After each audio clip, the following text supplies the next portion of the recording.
powered by Digiana Fresh, Crazy Cricket। नमस्कार, डीजीआना fresh presents यानी हमारे इस खास शो क्रेजी क्रिकेट में आप सभी का एक बार फिर से बहुत बहुत स्वागत है और मैं हूं अभिषेक मिश्रा। आईपीएल के इस सीजन में आज मुकाबला खेला जाएगा royal Challengers Bengaluru versus Rajasthan Royals. बात की जाए विराट कोहली की टीम की तो अब तक इस टूर्नामेंट में ये टीम अपने अजय रथ पर सवार है और लगभग सभी मुकाबले जीतकर ये टीम बता चुकी है कि इस बार कितने परिवर्तन और पॉजिटिव माइंड के साथ विराट सेना मैदान में उतरी है। और दूसरी तरफ बात की जाए राजस्थान रॉयल्स की तो अभी महज एक मुकाबले में ही सफलता इस टीम को अब तक के सफर में मिल पाई है। यानी एक अच्छा मौका यहां संजू सैमसन के सामने है कि इस वजनदार टीम को हराकर अपने हौसले बुलंद किए जाए, जबकि दूसरी तरफ विराट सेना चाहेगी कि जीत का जो अजय सफर है वो लगातार कायम रहे। इस मैच से जुड़े तमाम पहलुओं पर चर्चा के लिए हमारे साथ मौजूद हैं हमारे special guest Shri Sukhdev Singh Gumman sir. इंदो डिवीजन क्रिकेट एसोसिएशन के वरिष्ठ सदस्य हैं, पूर्व क्रिकेटर हैं और जाने माने एक्सपर्ट के तौर पर लगातार हमारे साथ बने रहते हैं। सर, आपका बहुत बहुत स्वागत है। आज के मुकाबले की हम बात करें, लेकिन उससे पहले कल जो दो डबल डोजर मुकाबले खेले गए थे उनकी चर्चा कर लेते हैं। सर, कल जो पहला मुकाबला हुआ उसमें सनराइजर्स हैदराबाद ने एक अच्छी खासी जीत दर्ज की है और ये अच्छा रहा कि मिडिल ऑर्डर को जरूरत ही नहीं पड़ी, शुरुआती बल्लेबाजों ने ही जीत की आधारशिला रख दी। बिल्कुल अभिषेक, कल हमने बात करी थी कि पंजाब और सनराइजर हैदराबाद में से टीम देखी जाए तो पंजाब बैटिंग ऑर्डर के हिसाब से, बॉलिंग के हिसाब से थी, पर क्योंकि परिस्थितियों के साथ में 3 मैच खेल के तालमेल बिठा चुकी सनराइजर हैदराबाद हमारी कल की चॉइस थी और कल वैसा ही सिद्ध हुआ। पंजाब एक अच्छी बैटिंग विकेट मुंबई वानखेड़े से खेल के गई थी और वहाँ जाकर वो कंडीशन के साथ तालमेल नहीं बिठा पाई और एक बहुत मीगर सा स्कोर उन्होंने खड़ा किया, जिसको हमने बार बार इस विकेट के ऊपर कहा कि आपके पास केन विलियमसन जैसा या स्टीवन स्मिथ जैसा एक बल्लेबाज या विराट कोहली जैसा एक बल्लेबाज टीम लाइनअप में चाहिए जिसके अराउंड बैटिंग जो है रिवॉल्व करती हो और आपके बाकी बल्लेबाज जो हैं वो आराम से उसको खेल सकें, क्योंकि रन पंजाब ज़्यादा नहीं बना पाई थी और उस कारण से जॉनी बेस्टो, डेविड वार्नर और केन विलियमसन उन्होंने दिखा दिया कि किस तरह से इस तरह के विकेट के ऊपर सिंगल्स डबल्स, आपने देखा होगा वो 30 गज के दायरे के ऊपर फील्डर के पास में खेलते थे और सिंगल रन ले लेते थे।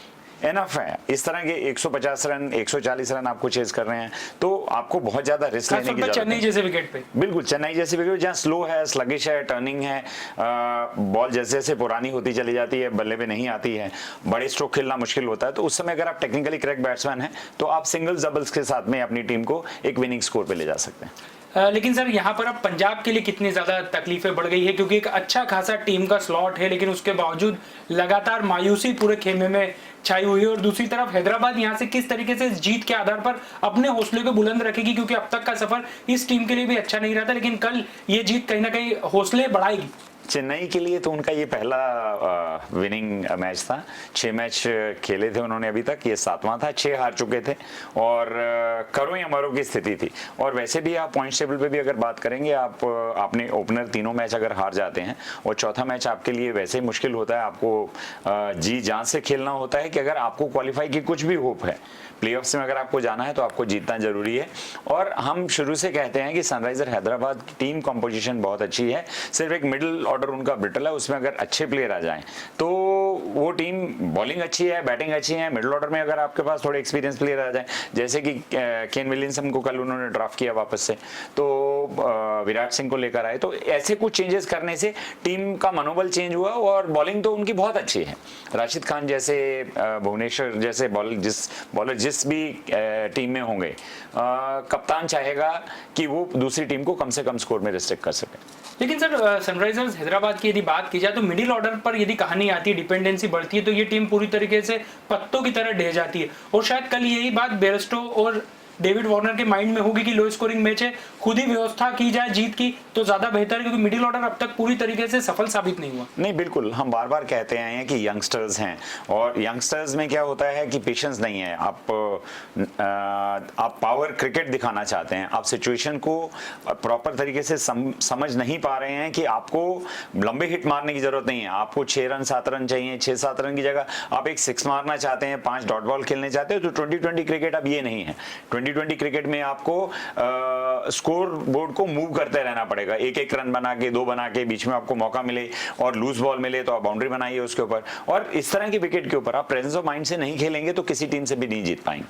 और बात अब कल हुए दूसरे मुकाबले की कर देते हैं, तो यहाँ पर माही के महारथी एक बार फिर अपनी ताकत दिखाकर मुकाबले में जीत चुके हैं। शानदार जीत कल चेन्नई सुपर किंग्स ने दर्ज की है और केकेआर के सामने एक बार फिर एक पराजय हुई है। सर क्या कहेंगे, जिस तरीके से चेन्नई यहाँ पर पिछली सीजन की यादों को भुलाकर एक शानदार प्रदर्शन यहाँ पर कर रही है, डेडिस टीम के सभी खिलाड़ी एक अच्छा प्रदर्शन कर रहे हैं, ये कितना अच्छा संकेत है इस टीम के लिए? नहीं बिल्कुल, देखिए हम कहते चले आ रहे हैं कि अगर हम सिर्फ एक सीरीज जो दुबई थी उसको छोड़ दिया जाए तो उसमें हारने के बाद में चेन्नई टीम का बहुत क्रिटिसिज्म हुआ था कि ये ओवर एज प्लेयर हैं, team members fresh blood draft नहीं करते हैं।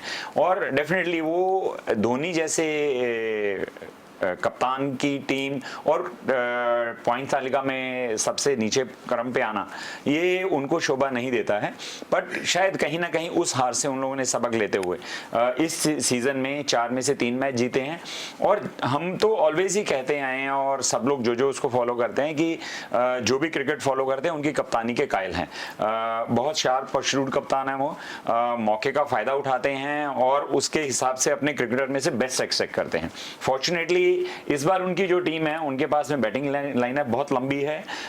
स्पिनर्स जो 2 उनके पास में हैं, जडेजा और मोइन अली, और उसके बाद में जो अगर मीडियम पेसेस की बात करेंगे तो वो सब ऐसे हैं कि जो slower balls, change in pace, दिमाग से बॉलिंग करना, वो इस तरह की कंपोजिशन उनके पास में आज की डेट है। बट कल मैं कहना चाहूंगा कि दीपक चाहर की बॉलिंग और लुंगी निगरी की जो बॉलिंग थी, उन दोनों ने जो रसल और पैट कमिंस का जो काउंटर अटैक था उससे मैच जीत के एक चेन्नई की शाम बना दी। एक समय पर ऐसा लग रहा था कि जब 5 विकेट आपके 32 रन पे गिर गए थे 5.2 ओवरों में केकेआर के, कि this team is done and dusted, ये कुछ नहीं कर पाएगी, ये जैसा परफॉर्मेंस इनका चला आ रहा है वैसे ही करेंगे। और हम बार बार एक बात करते आए थे कि केकेआर के पास में जो मिडिल ऑर्डर है वो बहुत ही हार्ड हिटिंग बैट्समैन का और बहुत ही तगड़ा है, वो किसी भी टीम को एक दिन में बिखार सकते हैं और कल उन्होंने दिखा दिया। ऐसे पार्टी विकेट के लिए तो वो जाने ही जाती है बिल्कुल। 5 विकेट होने के बाद में, और मैं एक और स्टैटिस्टिक्स आपको देना चाहूंगा, ये सेकंड टाइम T20 के हिस्ट्री में हुआ है कि कोई टीम 50 रन के अंदर 5 विकेट गंवाने के बाद में 200 रन पार कर पाई है। तो कैसी रिमार्केबल इनिंग होंगी, आज तक कितनी हुई है ये सेकंड, ये तो ये बताती है कि कल किस तरह की batting Dinesh Karthik, Ian Morgan, Russell Arnett और पैट कमिंस। सर मैं पैट कमिंस की बात जरूर करूंगा, एक तरीके से मैच बना दिया था उन्होंने, कोई साथी मिल जाता तो। बिल्कुल, देखिए मुझे ऐसा लगता है कि इस विकेट के ऊपर, वानखेड़े की विकेट के ऊपर शुरू में सेकेंड इनिंग में और फर्स्ट इनिंग में दोनों में बॉल हिलता है, पहले 5 ओवर 6 ओवर, और 5-6 ओवर अगर आप वहां पे संयम से बैटिंग करें as a opener, as a 1 down 2 down, जब आप खेलने जाते हैं कि हमें ये 5-6 ओवर में विकेट नहीं गंवाना है और एक थोड़े से ठीक रन बनाने हैं, उसके बाद में जब ड्यू फैक्टर आता है तो फिर बॉलर के बस में कुछ नहीं रहता है। कल आप देखिए रसल ने जिस तरीके से मारा, और मुझे तो ऐसा लगता है कि कल रसल ने ये मैच सीएसके को गिफ्ट किया है।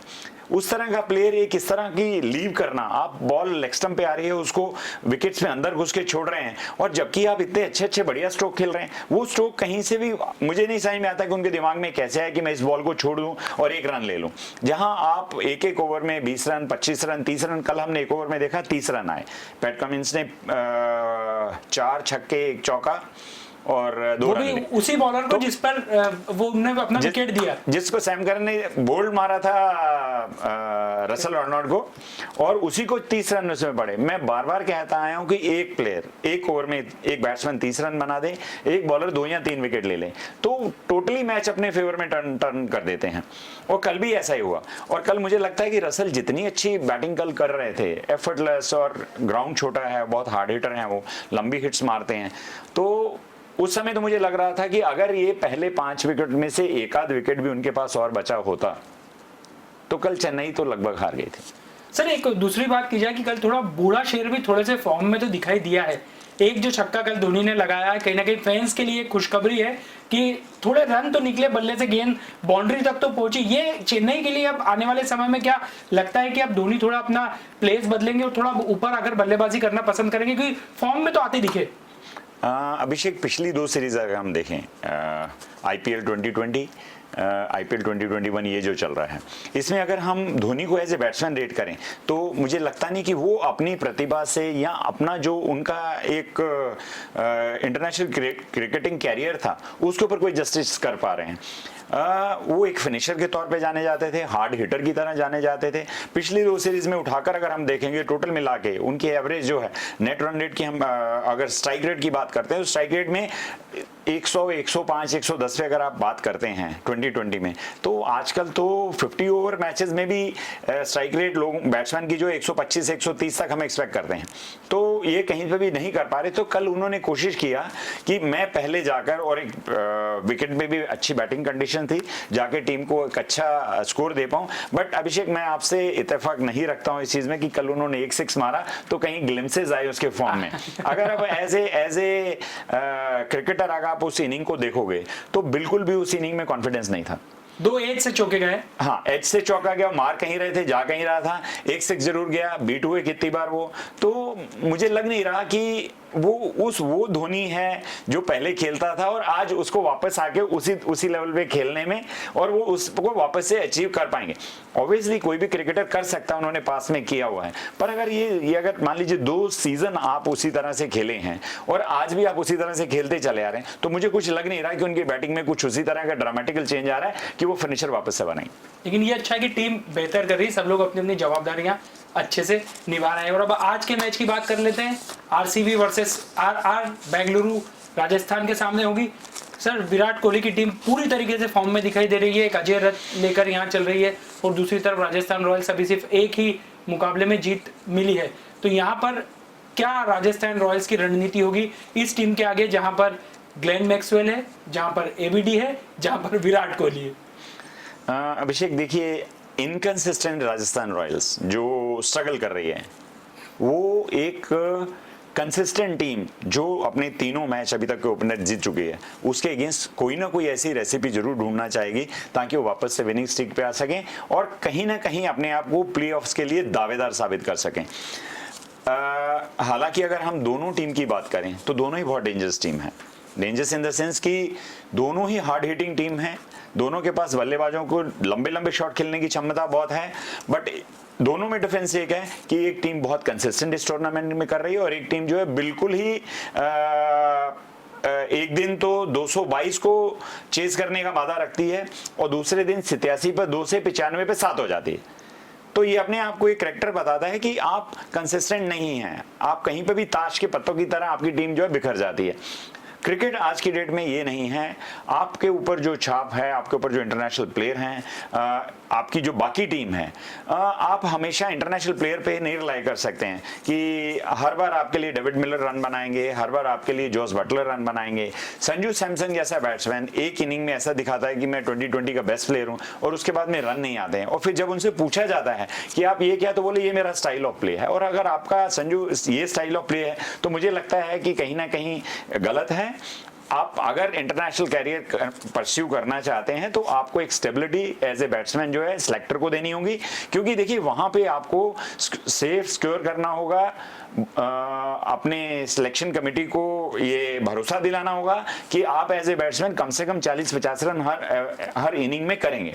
आप एक इनिंग अच्छी खेल के 10 इनिंग में 9 बॉल 10 बॉल के अंदर आउट हो जाते हैं। आप उठा के देखिए संजू सैमसन लास्ट की सारी इनिंग्स मोस्टली 9 या 10 बॉल के अंदर आउट हो जाते हैं और उसके बाद अगर खेलेंगे तो आप कुछ रन बना देते हैं। तो ऐसा नहीं चलेगा, कंसिस्टेंसी आपको दिखानी पड़ेगी। आप कैप्टन हैं राजस्थान रॉयल टीम के और आपकी बाकी टीम के भी जो बल्लेबाज हैं उन सबको इंटरनेशनल प्लेयर के साथ देना होगा। हाँ, मैं ये बात मानता हूं कि आपके 2 इंटरनेशनल प्लेयर जो हैं वो नहीं खेल पा रहे हैं, बेन स्टोक्स इंजर्ड होकर बाहर हो चुके हैं, तो इसका ये मतलब नहीं है कि अगर 2 प्लेयर नहीं है, जा चुके हैं जी, वो भी हाँ बायो बबल से कारण से उन्होंने भी कुछ इशू आने के कारण से उन्होंने आईपीएल ही छोड़ दिया है। तो 3 प्लेयर की लॉस आपको हो गया।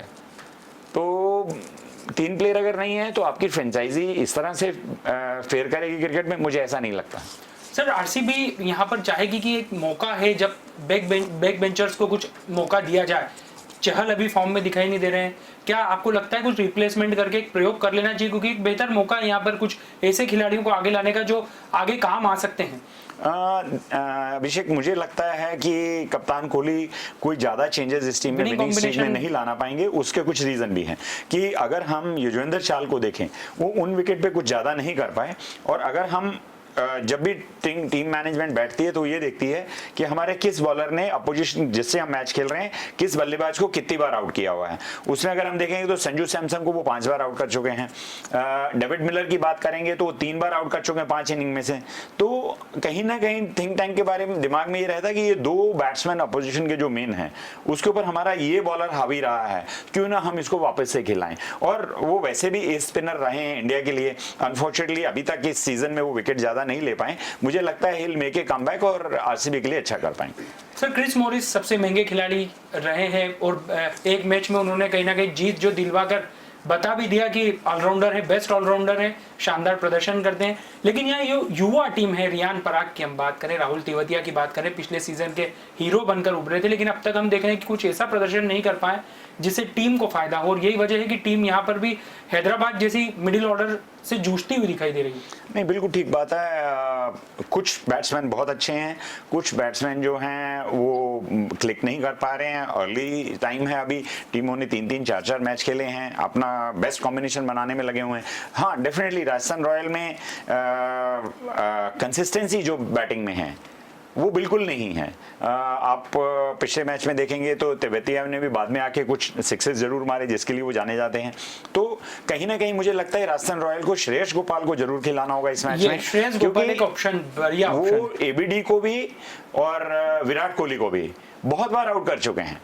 तो जैसे मैं हेड टू हेड बोलता हूं तो हेड टू हेड में टीम मैनेजमेंट हमेशा यही देखती है कि कौन बल्लेबाज किस बॉलर के अगेंस्ट अच्छा खेला है अपोजिशन के, और कौन सा गेंदबाज अपोजिशन के बैट्समैन को ज्यादा बार आउट कर चुका है।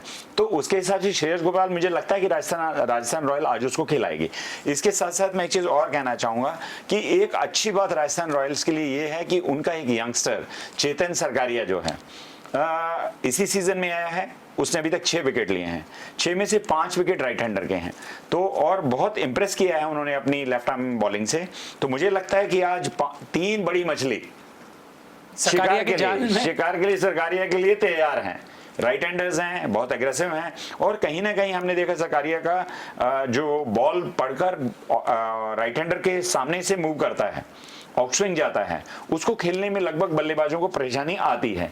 और आज अगर ये ऊपर जो भी आरसीबी का टॉप ऑर्डर है उसमें अगर सरकारिया नई बॉल से वो बॉलिंग करते हैं, अगर वो डेंट देते हैं तो आज राजस्थान के लिए बहुत बड़ी बात होगी। लेकिन सर, एक बड़ी बात आज आरसीबी के लिए भी है कि इतने शानदार बल्लेबाज, भले ही विराट की बात करें, एबीडी की बात करें, मैक्सवेल की, ये वानखेड़े पे जहां बल्लेबाजों के लिए मददगार है विकेट, तो ये राजस्थान के गेंदबाजों के लिए तो अग्नि परीक्षा होगी, क्योंकि अगर इनमें से एक बल्लेबाज भी टिक गया तो ध्वस्त होने वाली है गेंदबाजी। नहीं, बहुत ही हार्ड हिटिंग बैट्समैन है, इसमें कोई शक नहीं है। और इसके तो आप इससे अंदाजा लगा सकते हैं कि चेन्नई जैसी स्लो टर्निंग विकेट में एक विकेट ने थोड़ा सा बैटिंग में हेल्प किया तो उन्होंने 204 रन बना दिए उसके ऊपर। और ये वाला विकेट तो ये तो पैराडाइज है बल्लेबाजों के लिए। तो आप समझ सकते हैं कि यहाँ पर राजस्थान रॉयल के बॉलर का क्या हशर होने वाला है। और जहां तक हम राजस्थान रॉयल के डेथ ओवर बॉलिंग की बात करेंगे तो मुझे लगता है इस टूर्नामेंट सबसे वीक बॉलिंग अटैक है, जिन्होंने ऑन एन एवरेज 12-13 रन तो हर हालत में दिए ही दिए हैं। और चेन्नई ये वानखेड़े जैसी विकेट के ऊपर हमने देखा कैसे सैम करन को कल 30 रन पड़े और किस तरह से शार्दुल ठाकुर और इनकी कैसी हालत बिगाड़ रखी थी। अगर आप देखेंगे तो ये ग्रेवयार्ड है बॉलर्स के लिए। लास्ट 10 ओवरों में सेकेंड इनिंग में स्पेसिफिकली जब बॉल गीला होता है, बाउंड्री बहुत छोटी है, विकेट आउटफिट बहुत फास्ट है, आपने अगर गैप में खेला तो वो 4 हो जाता है। एक बार निकल गया तो उसको वापस से आप चेज करके उसको बॉल को रोक नहीं सकते हैं। तो हाई स्कोरिंग तो गेम ये होना ही होना है। बट मुझे ऐसा लगता है कि it will be treat to watch for all the followers. यहाँ सर आरसीबी की हम बात करें तो यहाँ देवदत्त पड्डीकल पिछले सीजन में शुरुआत से उन्होंने बहुत ज़्यादा प्रभावशाली प्रदर्शन किया था। खुद विराट कोहली लगातार उनकी तारीफ करते आए। अब उम्मीदें भी बहुत ज़्यादा है उनसे, लेकिन अभी उस लिहाज से प्रदर्शन नहीं कर पाए। इंक्लूडिंग विराट कोहली की भी एक बड़ी पारी का हम लोग बहुत बेसब्री से इंतजार कर रहे हैं। नहीं, मैं तो देखिए अभी आपसे कह ही रहा था कि जितनी हार्ड हिटिंग और कंसिस्टेंट बैटिंग लाइनअप है, एबीडी 16 से 20 ओवर में चेन्नई जैसे विकेट के ऊपर 250 की एवरेज से उसने रन किए हैं। और मैक्सवेल ने ये बता दिया अगर कि वो शायद दूसरी जनरेशन के बैट्समैन है जिनको हमने देखा नहीं है। सारी फ्रेंचाइजीज को जिन जिन ने उनको खरीदा उनसे जस्टिस नहीं कर पाए। जितना उनका टैलेंट था, हम बार बार कहते हैं कि बहुत ही टैलेंटेड बैट्समैन है, बट अभी तक इस सीरीज को हम छोड़ दिया जाए तो कोई भी वो अपने आप से जस्टिस नहीं कर पाए थे। But all of a sudden Virat Kohli की कप्तानी में और जो भी टीम मैनेजमेंट ने उसको कंफर्ट दिया है या जो उसको रिस्पॉन्सिबिलिटी दी है, उसको देखते हुए वो लगता है कि एक बेस्ट बैट्समैन है आरसीबी के लिए, जो आरसीबी को इस पोजीशन में लेकर आया है। इनके बीच में अगर मान लीजिए आपको आज विराट कोहली ने पिछले मैचेस में बैटिंग ठीक करी है, एक लास्ट मैच में वो 4 रन 5 रन के ऊपर आउट हो गए थे, अदरवाइज ठीक बैटिंग थी। अगर उनकी आज मास्टर क्लास आती है तो आरआर के लिए बहुत मुश्किल समय होने वाला। आज के मैच के बाद अब थोड़ी सी कल जो होने वाला है मुकाबला, उस पर भी चर्चा कर लेते हैं, क्योंकि कल मुकाबला है Mumbai Indians versus Punjab Kings. Punjab की टीम के लिए फिलहाल अभी कुछ भी सीजन में अच्छा होता दिखाई नहीं दे रहा। और बात की जाए मुंबई इंडियंस की तो मजबूत टीम है, लेकिन लड़खड़ाती हुई दिखाई दे रही है। सर, यहाँ मुंबई के लिए भी परेशानियां हम सीजन में देख रहे हैं। बाकी दूसरी तरफ पंजाब तो एक तरीके से देखा जाए तो पूरा किला ध्वस्त ही दिखाई दिया।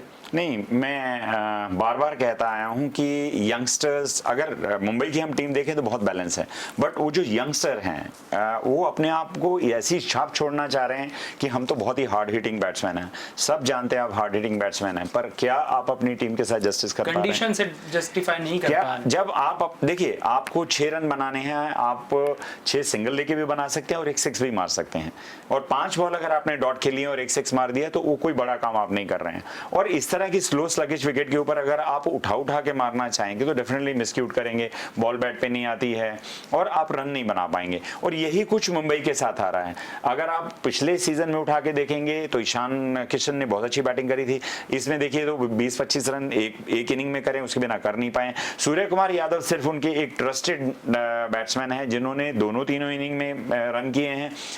रोहित शर्मा अपनी परफॉर्मेंस के हिसाब से कुछ अच्छा नहीं कर पाए हैं। और जहां तक हम पंड्या ब्रदर्स की बात करें तो वो भी जोड़ी एक ऐसी जो अभी बाकी जोड़ियां अभी कमाल कर रही हैं, तो उन दोनों को भी कुछ ना कुछ उनसे सीखकर अच्छा परफॉर्मेंस देके मुंबई को आगे लाना चाहिए। अगर हम यहाँ पे बात करेंगे चाहर ब्रदर्स की, तो आप देख ही रहे हैं कि एक चेन्नई की तरफ से खेल रहे हैं तो वो स्विंग बॉलिंग में माहिर कर रहे हैं, और दूसरा मुंबई की तरफ से राहुल खेल रहे हैं तो 3-4 विकेट ले जाता है। तो आपको उनको देखते हुए कम से कम दोनों ब्रदर्स ये भी खेल रहे हैं, तो कुणाल इज ओके कि वो एक स्पिनर है और थोड़ी बैटिंग कर लेते हैं, तो उन्होंने ठीक किया है इस चेन्नई के विकेट के ऊपर। हार्दिक की बात करेंगे तो उन्होंने डिसअपॉइंट किया है। देखिए वो ऑलराउंडर हैं, ये समझते हैं कि अभी उनको निगल है। पुणे में जो मैच हुआ था इंग्लैंड के साथ में उनको एक निगल हुई थी जिस कारण से बॉलिंग नहीं कर रहे हैं, पर कम से कम अपनी बैटिंग से तो जस्टिस कीजिए। एज ए फील्डर रिमार्केबल हैं, बहुत अच्छे रनआउट्स किए हैं, but fielding alone can't help, bowling आप कर नहीं रहे हैं और बैटिंग में आपकी टीम आपसे अपेक्षा रखती है कि आप अच्छे रन करेंगे। तो अगर आप नहीं करेंगे और इस तरह के बैट्समैन अगर आपके जिनको आप मेन स्तंभ मानते हैं वही अगर परफॉर्म नहीं करेंगे तो आप टीम अच्छा नहीं कर पाएगी। पोलार्ड भी अगर देखें तो एक इनिंग को छोड़ दें तो उन्होंने भी कोई खास नहीं किया है। तो मुंबई की टीम को सबको बैठ के सोचना पड़ेगा कि जिस स्लो स्लगिश विकेट पे खेल रहे हैं उसके ऊपर कितने रन हमको बनाने हैं, उसकी रेसिपी क्या होगी, किस तरीके से हम लोग को बैटिंग पार्टनरशिप करनी चाहिए। बॉलिंग ऑब्वियसली आपके पास अच्छी है, अगर 150-60 रन आप चेन्नई में बनाएंगे तो इजीली आप पंजाब को कंटेन कर सकते हैं, क्योंकि पंजाब भी अभी स्ट्रगल कर रही है इस विकेट पे आके। पहले मैच में हमने देखा कि कितनी खराब परफॉर्मेंस उन्होंने दी। सर, आज के मैच की फेवरेट टीम आपकी आरसीबी या राजस्थान रॉयल? देखिए कोई भी आदमी विराट को फॉलो करेगा और जितनी अच्छी परफॉर्मेंस वो लोग दे रहे हैं तो मैं इनके साथ ही जाना चाहूँगा, आरसीबी के साथ में। बट फिर भी मैं कहूँगा कि ड्यू फैक्टर इसमें बहुत इंपॉर्टेंट है इस विकेट के ऊपर वानखेड़े में। ड्यू बहुत ज़्यादा होता है और उस समय बॉलर के लिए कुछ भी उसके पास नहीं रहता कि वो कुछ कर पाए। गीली बॉल से बॉलिंग करनी है, लेंथ भी आपको समझ में नहीं आती है कि आप बॉल को कहाँ पकड़ेंगे, क्या करेंगे, आपका कंट्रोल में कुछ नहीं होता। कल धोनी ने भी जैसे कहा, उनसे कहा कि उस समय जब रसल और पैट कमिंस बैटिंग कर रहे थे तो उस समय तो बोला इस तरह की जब बैटिंग होती है, इस तरह की जब विकेट होती है, उस समय कुछ कर नहीं सकते। उस समय you have to just wait कि सामने वाला गलती करे और आप मैच में वापस आए। वैसे ही रसल ने गलती करके उनको वापस लाया। तो मुझे लगता है कि अगर हम आज सिर्फ टीम कॉम्पोजिशन पे जाएं तो आरसीबी हैवी फेवरेट्स हैं एक स्ट्रगलिंग राजस्थान रॉयल के अगेंस्ट। तो राजस्थान रॉयल्स के सामने यहाँ पर बेंगलुरु की टीम है और जिस तरीके से विराट सेना यहाँ पर प्रदर्शन कर रही है, बहुत बड़ी मुसीबत खड़ी कर सकती है, क्योंकि ये विकेट जो है मुंबई का, ये बल्लेबाजों के लिए बहुत मुफीद है और यहाँ टीम के पास मौजूद है विराट जैसे शानदार बल्लेबाज, मिस्टर 360 डिग्री और रिवर्स स्वीप के बेताज बादशाह ग्लेन मैक्सवेल। यानी ये अगर तीनों बल्लेबाजी करते हैं तो आप सोचिए इस विकेट पर कितने रन बन सकते हैं। ऐसे में राजस्थान रॉयल्स के पास जवाबदारी निभाने के लिए दो बड़े बल्लेबाज हैं, बटलर और संजू सैमसन, जिन पर सभी की निगाहें रहेंगी। तो कुल मिलाकर बल्लेबाज इस विकेट पर भारी हैं, इसलिए अच्छे खासे रन हम देख सकते हैं, खूब चौके छक्के देख सकते हैं। तो अब चलते हैं मैच की तरफ, लेकिन फिर हम जाते जाते आपसे गुजारिश करना चाहेंगे कि हालात हमें इस बात के लिए मंजूरी नहीं दे रहे हैं कि हम घर से बाहर निकलें। यकीन मानिए थोड़ा सा समय है, हमें बहुत ज़्यादा सावधानी बरतने की ज़रूरत है।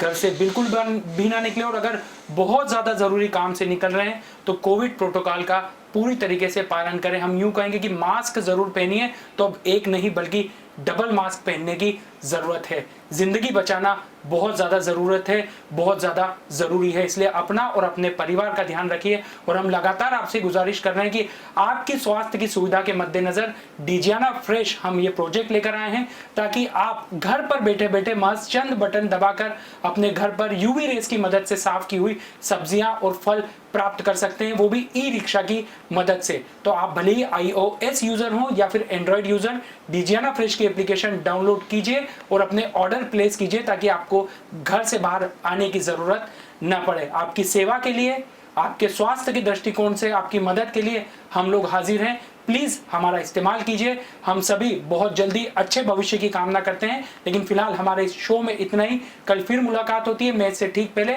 लेकिन आप डिजियाना न्यूज के साथ बने रहिए क्योंकि खबरों का सिलसिला जारी है। कल फिर मुलाकात होती है, तब तक के लिए नमस्कार।